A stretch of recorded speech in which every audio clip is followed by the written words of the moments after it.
Dear students, आज हमने exercise 7.3 start करनी है और हमने पढ़ना है eigen values, eigen vectors, eigen बेक्स और आइगन कैरेक्टरिस्टिक पोलिनोमियल के बारे में। सो देखिएगा स्टूडेंट्स, क्वेश्चन नंबर 1 को आज हमने डिस्कस करना है। For each of the following matrix find characteristic polynomial, eigen values, eigen vectors and base of each eigen space. ठीक है, हमने यहाँ पे 4 चीज़ें फाइंड आउट करनी है।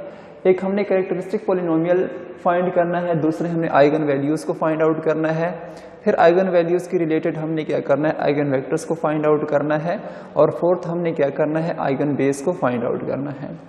तो देखिएगा स्टूडेंट्स, आपके पास एक वेक्टर है 2x2 मैट्रिक्स है, स्क्वायर मैट्रिक्स है 2x2। तो देखिए यहाँ पे 2x2 स्क्वायर मैट्रिक्स है, तो इसकी 2 आइगन वैल्यूज़ होंगी और 2 आइगन वेक्टर्स होंगे। सो फर्स्ट ऑफ ऑल हमने आइगन वैल्यूज और आइगन वेक्टर्स को फाइंड आउट करने के लिए सबसे पहले हम उसकी कैरेक्टरिस्टिक मैट्रिक्स बनाते हैं। ठीक है, कैरेक्टरिस्टिक मैट्रिक्स कैसे बनाते हैं, A minus lambda I, where A is any square matrix. ठीक है, ये आपके पास मैट्रिक्स A है, minus lambda I is any identity matrix. अब देखें, आइडेंटिटी मैट्रिक्स डिपेंड करता है स्क्वायर मैट्रिक्स पे। अगर स्क्वायर मैट्रिक्स 2x2 है तो आइडेंटिटी मैट्रिक्स भी 2x2 होगा। ठीक है, यानी 2 रोज और 2 कॉलम्स होंगी। और अगर आपके पास स्क्वायर मैट्रिक्स है वो 3x3 है तो आपके पास आइडेंटिटी मैट्रिक्स भी क्या होगा, 3x3 होगा। और ये लैम्डा जो है कोई स्केलर है, इसके साथ मल्टीप्लाई हो रहा है, तो यहाँ पे 1 के साथ मल्टीप्लाई होगा, ये भी लैम्डा हो जाएगा, और यहाँ पे 1 के साथ मल्टीप्लाई होगा, ये भी लैम्डा हो जाएगा। जब हम इसको सब्ट्रैक्ट करेंगे तो 2 माइनस लैम्डा 2 हो जाएगा, 3 1 माइनस लैम्डा। अब देखिए ये कैरेक्टरिस्टिक मैट्रिक्स आ गया आपके पास। अब इस कैरेक्टरिस्टिक मैट्रिक्स से हमने क्या बनाना है, कैरेक्टरिस्टिक पोलिनोमियल, बिकॉज हमने कैरेक्टरिस्टिक पोलिनोमियल के बारे में बताना है। सो कैरेक्टरिस्टिक पोलिनोमियल हम कैसे बताएंगे, हमने इसका मॉड लेना है, डिटर्मिनेंट लेना है, कैरेक्टरिस्टिक मैट्रिक्स का डिटर्मिनेंट लेना है। सो इसका हम डिटर्मिनेंट कैसे लेते हैं, डिटर्मिनेंट का साइन लगा के डायगोनल एलिमेंट्स को आपस में मल्टीप्लाई करते हैं, माइनस विदाउट डायगोनल एलिमेंट्स। जो डायगोनल एलिमेंट्स के बगैर बाकी एलिमेंट्स होंगे उनको आपस में मल्टीप्लाई करेंगे। So diagonal elements 2 minus lambda cross 1 minus lambda और माइनस 2 क्रॉस 3 माइनस का 6 हो जाएगा। सो ये हो जाएगा 2 minus 2 lambda minus lambda plus lambda square minus 6, ये हो जाएगा lambda square minus 3 lambda minus का 4। ये क्या है आपके पास, कैरेक्टरिस्टिक पोलिनोमियल। फर्स्ट जो चीज हमने प्रूव करनी थी वो कैरेक्टरिस्टिक पोलिनोमियल प्रूव करना था, और हमारे पास क्या आ रहा है, लैम्डा स्क्वायर माइनस का 3 लैम्डा और माइनस का 4। ये कैरेक्टरिस्टिक पोलिनोमियल है हमारे पास। अब इस कैरेक्टरिस्टिक पोलिनोमियल को हमने क्या करना है, कैरेक्टरिस्टिक इक्वेशन में चेंज करना है। सो कैरेक्टरिस्टिक इक्वेशन में हम इसको कैसे चेंज करेंगे, हम इसको 0 के बराबर इक्वेट कर देंगे। जैसे हम इसको 0 के बराबर इक्वेट करेंगे वहां से हमें रूट्स मिलेंगी, वहां से हमारे पास लैम्डा की रूट्स आएंगी, वही रूट्स हैं उनको हम क्या कहते हैं, आइगन वैल्यूज। ठीक है, सो कैरेक्टरिस्टिक इक्वेशन में इसको चेंज करते हैं, lambda A minus lambda I का absolute is equal to 0। So lambda square minus 3 lambda minus का 4 इज इक्वल टू 0। अब देखें आपके पास क्या है, क्वाड्रेटिक इक्वेशन है, यानी लैम्डा का स्क्वायर है। क्वाड्रेटिक इक्वेशन है, क्वाड्रेटिक इक्वेशन को हम 3 तरीकों से सॉल्व कर सकते हैं। बाय फैक्टराइजेशन भी कर सकते हैं, बाय कंप्लीटिंग स्क्वायर भी कर सकते हैं, और बाय क्वाड्रेटिक फार्मूला भी कर सकते हैं। जिससे मर्जी चाहे आप इसको करें। यहाँ पे हम इसको फैक्टराइजेशन के थ्रू कर रहे हैं। सो लैम्डा स्क्वायर माइनस का 4 लैम्डा प्लस लैम्डा माइनस का 4 इज इक्वल टू 0। यानी हमने क्या करना है, इस माइनस 3 लैम्डा को के 2 ऐसे पेयर बनाने हैं, अगर हम इसको ऐड करें, माइनस 3 लैम्डा के हमने 2 ऐसे पेयर बनाने हैं कि अगर हम इसको ऐड करें तो माइनस का 3 लैम्डा है, और अगर मल्टीप्लाई करें तो लैम्डा स्क्वायर क्रॉस 4 आए, यानी माइनस का 4 लैम्डा स्क्वायर आए। सो माइनस का 4 लैम्डा जब लैम्डा से मल्टीप्लाई होगा तो माइनस का 4 लैम्डा स्क्वायर आ जाता है, और माइनस का 4 लैम्डा प्लस जब होगा लैम्डा में तो माइनस का 3 लैम्डा आएगा। सो ये हो जाएगा lambda into lambda square minus का 4 lambda plus lambda minus 4 is equal to 0। Lambda यहाँ से हम लैम्डा कॉमन निकालेंगे, लैम्डा स्क्वायर माइनस 4 में से लैम्डा बाहर आ गया, ये हो जाएगा लैम्डा माइनस 4 प्लस यहाँ से 1 बाहर निकालेंगे, 1 into lambda minus 4। So lambda minus 4 into lambda plus 1 is equal to 0। So lambda की हमारे पास 2 वैल्यूज आ रही हैं, और यही रूट्स जिनको हम क्वाड्रेटिक इक्वेशन में क्या कहते हैं, रूट्स कहते हैं, और यही रूट्स को हम क्या कहते हैं यहाँ पे, आइगन वैल्यूज कहते हैं। अब दूसरी चीज जो हमने प्रूव करनी थी वो आइगन वैल्यूज थी। आइगन वैल्यूज प्रूव हो गई है। अब इन्हीं आइगन वैल्यूज से हमने क्या फाइंड करने हैं, आइगन वेक्टर्स। कैसे करते हैं स्टूडेंट्स, हर आइगन वैल्यूज के हमने एक अलग आइगन वेक्टर होता है हर आइगन वैल्यूज का। यहाँ पे 2 आइगन वैल्यूज हैं तो उनके 2 ही आइगन वेक्टर्स होंगे। सो फर्स्ट वही चेक करेंगे, हम 4 पे चेक करते हैं, फिर -1 पे चेक करते हैं। Let V be any eigen vector v is equal to x1 x2। हमने इसको कॉलम मैट्रिक्स में लेना है। Be any vectors for lambda is equal to 4, then a minus lambda I into ये वेक्टर जिसको हम आइगन वेक्टर कहते हैं, इसको डॉट मल्टीप्लाई करते हैं is equal to 0। Eigen vector कैसे फाइंड करते हैं? आपके पास जो कैरेक्टरिस्टिक पॉलिनोमियल आता है, कैरेक्टरिस्टिक मैट्रिक्स आता है, उस कैरेक्टरिस्टिक मैट्रिक्स को हमने क्या करना है, इस आइगन वेक्टर के साथ मल्टीप्लाई करके इसको 0 के बराबर इक्वेट कर देना है। यहां से हमने क्या फाइंड आउट करना है, eigen vector for lambda is equal to 4। अब देखें कैरेक्टरिस्टिक मैट्रिक्स जो हमारे पास वो क्या है, वो हमारे पास है 2 माइनस लैम्डा 2 3 1 माइनस लैम्डा। अब for lambda is equal to 4 के लिए हम चेक कर रहे हैं, सो लैम्डा की जगह यहाँ पे भी हमने 4 पुट करना है और यहाँ पे भी 4 पुट करेंगे। सो जब पुट करेंगे तो क्या हो जाएगा, ये माइनस का 2 हो जाएगा, 2 हो जाएगा 3 माइनस का 3 x1 x2 is equal to 0, यानी 0 वेक्टर, 0 एंड 0 0 मैट्रिक्स। अब देखें इसको मल्टीप्लाई करेंगे तो ये हो जाएगा माइनस का 2x1 plus 2x2 is equal to 0, 3x1 minus का 3x2 इज इक्वल टू 0। अब इसको हम क्या करते हैं, बाय कंपेयरिंग मेथड से भी कर सकते हैं, यानी आपके पास जो क्या नाम है, वेरिएबल्स हैं, वेरिएबल्स के कोफिशिएंट को आपस में कंपेयर करें और इनको ऐड कर दें, ऐड एंड सब्ट्रैक्ट कर दें। सो यहाँ इस रूल से भी हम कर सकते हैं, यानी इसके रूट्स फाइंड आउट कर सकते हैं, वेक्टर्स फाइंड आउट कर सकते हैं, वेरिएबल्स की वैल्यू को हम कैसे फाइंड आउट करेंगे, ऐसे भी कर सकते हैं। सो देखें हम कैसे, ये देखें x1 और x2, x1 का यहाँ पे कोफिशिएंट माइनस का 2 है, यहाँ पे 3 है। अगर हमने क्या करना है, इसके कोफिशिएंट को हम सेम कैसे लेके आ सकते हैं, अगर इक्वेशन 1 को हम 3 से मल्टीप्लाई कर दें और इक्वेशन नंबर 2 को 2 से मल्टीप्लाई कर दें, जब इसको 3 से मल्टीप्लाई करेंगे तो ये माइनस का 6 हो जाएगा, माइनस का 6 है x1, और इसको जब हम 2 से मल्टीप्लाई करेंगे तो ये भी 6x1 हो जाएगा। फिर दोनों को हम ऐड कर देंगे।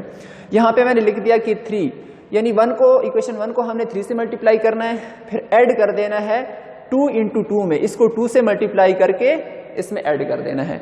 जब हम ऐसे एडिशन करते हैं तो क्या हो जाते हैं, x वाली टर्म भी कैंसल आउट हो जाती है और x2 x1 वाली भी और x2 वाली भी, यानी आपके पास 0 इज इक्वल टू 0 आ जाता है। बट ऐसे कभी भी नहीं हो सकता, आइगन वेक्टर जो होता है वो आपके पास 0 वेक्टर नहीं आ सकता, ठीक है। सो हम इसको ऐसे नहीं करेंगे। जब भी आपके पास ये कंडीशन आए कि 0 और 0 फॉर्म आ जाए तो वहां से हम एक वेक्टर को खुद लेट सपोज करते हैं, ठीक है। एक वेक्टर, अगर 2 वेक्टर हैं तो उनमें से एक वेक्टर को हमने लेट सपोज खुद से करना है। और अगर इसी तरह 3 वेक्टर्स हों, यानी यहाँ पे x3 हो और x3 हो, तीनों कैंसल आउट हो जाए तो वहां पे हमने 2 वेक्टर को लेट सपोज करना होगा। यहाँ पे 2 ही वेक्टर्स हैं तो एक वेक्टर को हम लेट सपोज करते हैं। Then we suppose that x1 is equal to a, हम खुद से सपोज कर रहे हैं कि x1 is equal to a है। जब हम x1 is equal to a रखेंगे यहाँ पे तो x2 की वैल्यू हमारे पास वो भी क्या आ जाएगी, वो भी a आ जाती है। x1 की वैल्यू भी a आ गई है और x2 की वैल्यू भी a आ गई है। लेकिन x1 और x2 हमारे पास क्या है, वो तो आइगन वेक्टर्स हैं। v is equal to x1 x2 is equal to a and a, where a is any arbitrary number. हम खुद से सपोज कर रहे हैं आर्बिट्रेरी नंबर है, हमें इसका पता नहीं है, ठीक है। सो एक अगर हम बाहर निकालते हैं तो ये 1 और 1 आ जाएगा। अब ये जो वेक्टर है ना, इसका transpose, so the eigen vectors will be, यानी 1 1 इसका ट्रांसपोज, इसको हम ऐसे भी लिख सकते हैं कॉलम को ट्रांसपोज में चेंज करके। ये जो होगा ये आइगन वेक्टर होगा for lambda is equal to 4, और इस आइगन वेक्टर को हम क्या कहते हैं, आइगन बेस भी कहते हैं। इस आइगन वेक्टर को हम आइगन बेस भी कहते हैं फॉर ईच आइगन स्पेस, ठीक है। ये आइगन वेक्टर भी होगा और आइगन बेस भी होगा। लेट, अब हम चेक करेंगे for lambda is equal to -1 के लिए।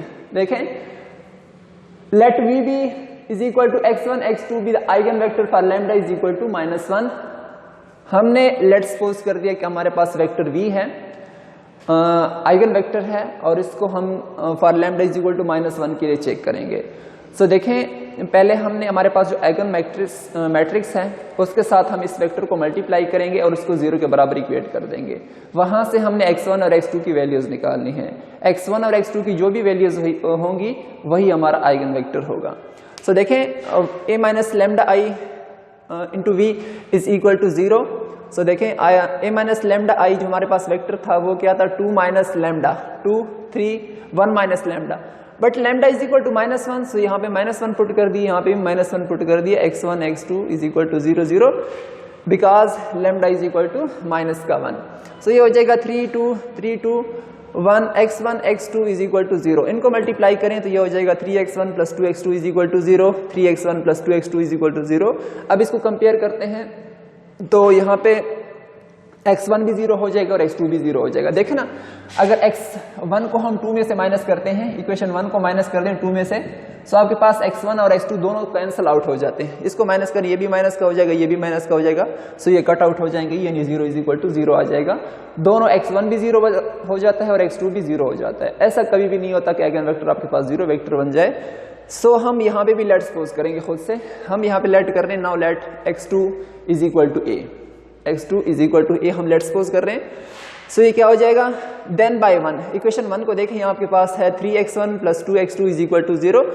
सो x2 की जगह हम a पुट करते हैं तो ये आपके पास हो जाएगा 3x1 plus 2a is equal to 0 and x1 is equal to minus का 2/3a। x2 क्या है, a है, x1 क्या है, माइनस का 2/3a है। अब x1 की वैल्यू भी आ गई है, x2 की वैल्यू भी आ गई है, हम उस आइगन वेक्टर जिसको हमने लेट सपोज किया था वहां पे पुट कर देंगे। सो हमारे पास वेक्टर जिसको हमने लेट किया था कि वो आइगन वेक्टर है v is equal to x1 x2 is equal to x1 की वैल्यू क्या है, माइनस का 2/3a और x2 की वैल्यू क्या है, a है। सो a को बाहर निकालें, सो ये हो जाएगा माइनस का 2/3 एंड 1। अब इसका ट्रांसपोज ने, इसका जो ट्रांसपोज होगा इस वेक्टर का, वो हमारा क्या होगा, आइगन वेक्टर होगा with respect to lambda is equal to -1 eigen values. So students, ये तो था एक। इस तरह भी हम कर सकते हैं आइगन वैल्यूज और आइगन वेक्टर्स को फाइंड आउट, ऐसे भी कर सकते हैं। यानी हमने क्या करना है, पहले हमने कैरेक्टरिस्टिक ये, ठीक है, यहां से आइगन वेक्टर को हम 3 तरीकों से फाइंड आउट कर सकते हैं। पहला हम क्या करेंगे, इसके इक्वेशंस बनाएंगे, लीनियर इक्वेशंस। जैसे इसकी लीनियर इक्वेशंस बनेगी ना, तो जैसे कि हम ये कंपेयर मेथड से कर रहे हैं, अब इसको हम क्रॉस मल्टीप्लिकेशन मेथड से भी कर सकते हैं। इसके यानी रूट्स x1 और x2 को हम कैसे फाइंड कर सकते हैं, क्रॉस मल्टीप्लिकेशन से भी कर सकते हैं, जो कि हम मैट्रिक में पढ़ चुके हैं। और इसके अलावा हम इसको रिड्यूस एचेलॉन फॉर्म में भी कर सकते हैं। रिड्यूस एचेलॉन या एचेलॉन फॉर्म के थ्रू भी x1 और x2 की वैल्यूज फाइंड आउट कर सकते हैं। जैसे कि प्रीवियस एक्सरसाइज में हम पढ़ चुके हैं कि हमने वेरिएबल x1, x2 और x3 की वैल्यूज फाइंड आउट करनी होती हैं, तो वहां पे हम पहले मैट्रिक्स A को हम किस में कन्वर्ट करते हैं, एचेलॉन फॉर्म में कन्वर्ट करते हैं। एचेलॉन फॉर्म में कन्वर्ट करने के बाद हम x1, x2 और x3 की वैल्यूज फाइंड आउट करेंगे। इसी तरह ये मैट्रिक्स जो आपके पास, इसको भी आप किस में करेंगे, पहले एचेलॉन फॉर्म में करके, यानी यहाँ पे 1 होना चाहिए, यहाँ पे भी 1 होना चाहिए। एचेलॉन फॉर्म में कन्वर्ट करने के बाद हमारे पास x1 और x2 की वैल्यूज आ जाएंगी, और वही x1 और x2 की वैल्यूज जो होती हैं वही हमारा क्या होता है, आइगन वेक्टर होता है। यानी 3 तरीकों से हम इसको कर सकते हैं। कंपेयरिंग मेथड से भी कर सकते हैं, क्रॉस मल्टीप्लिकेशन से भी कर सकते हैं, और रिड्यूस एचेलॉन फॉर्म के मेथड से भी इसको सॉल्व कर सकते हैं। स्टूडेंट्स, ये तो था हमारा फर्स्ट लेक्चर, क्वेश्चन नंबर 1 का पार्ट नंबर 1 था। इंशाल्लाह हम नेक्स्ट लेक्चर में इसके मजीद पार्ट पे डिस्कस करेंगे और उनको दूसरे मेथड से करेंगे। ये फर्स्ट मेथड था। नेक्स्ट क्वेश्चन को हम इंशाल्लाह क्रॉस मल्टीप्लिकेशन मेथड से करेंगे, और फिर हम उसको एचेलॉन फॉर्म के मेथड से भी करेंगे। हम जितने भी क्वेश्चंस हैं इसको डिफरेंट मेथड से करेंगे, ताकि जो भी मेथड आपको अच्छा लगे उसी मेथड से आप इसको कंटिन्यू रखना है, और उसी मेथड से आपने उसको सॉल्व करना है कि हम कैसे इसको फाइंड आउट कर सकते हैं। अच्छा स्टूडेंट्स, ये भी है कि आपने अगर फॉर एग्जाम्पल हमारे पास ये वैल्यूज आ जाती हैं, आइगन वैल्यूज, अब आपने चेक करना होगा कि हमारे पास ये जो आइगन वैल्यूज हैं ये करेक्ट हैं या रॉन्ग आ रही हैं। तो आपने क्या करना है, इसको हमने कैरेक्टरिस्टिक पॉलिनोमियल, ये कैरेक्टरिस्टिक इक्वेशन में आप पुट कर दें, ठीक है। ये लैम्डा की वैल्यूज आप कैरेक्टरिस्टिक इक्वेशन में पुट कर दें। कैरेक्टरिस्टिक इक्वेशन में पुट करने के बाद आपके पास इसका जो डिटर्मिनेंट है, अगर वो 0 के बराबर आता है, तो इसका ये मतलब है कि आपके आइगन वैल्यूज क्या हैं, करेक्ट है, ठीक है। आप इसको चेकआउट कर सकते हैं कि हमारे पास जो लैम्डा की वैल्यूज आ रही हैं वो ठीक है या नहीं। तो आप इसको कैरेक्टरिस्टिक इक्वेशन में पुट करके चेक कर सकते हैं कि आपकी वैल्यूज ठीक है या नहीं। अगर 0 के बराबर डिटर्मिनेंट आता है तो फिर आपकी वैल्यूज, आइगन वैल्यूज करेक्ट होंगी। अगर नहीं आती तो फिर आपके आइगन वैल्यूज जो हैं वो करेक्ट नहीं होंगी, आप उसको दोबारा से करेंगे, ठीक है। तो स्टूडेंट्स, ये तो था हमारा lecture eigen values, eigen vector, eigen base और पॉलिनोमियल कैरेक्टरिस्टिक पॉलिनोमियल के बारे में। इंशाल्लाह हम नेक्स्ट लेक्चर में इसके मजीद क्वेश्चन सॉल्व करेंगे। उम्मीद है बच्चों आप लोगों को समझ आ गई होगी। ओके, अल्लाह हाफिज़।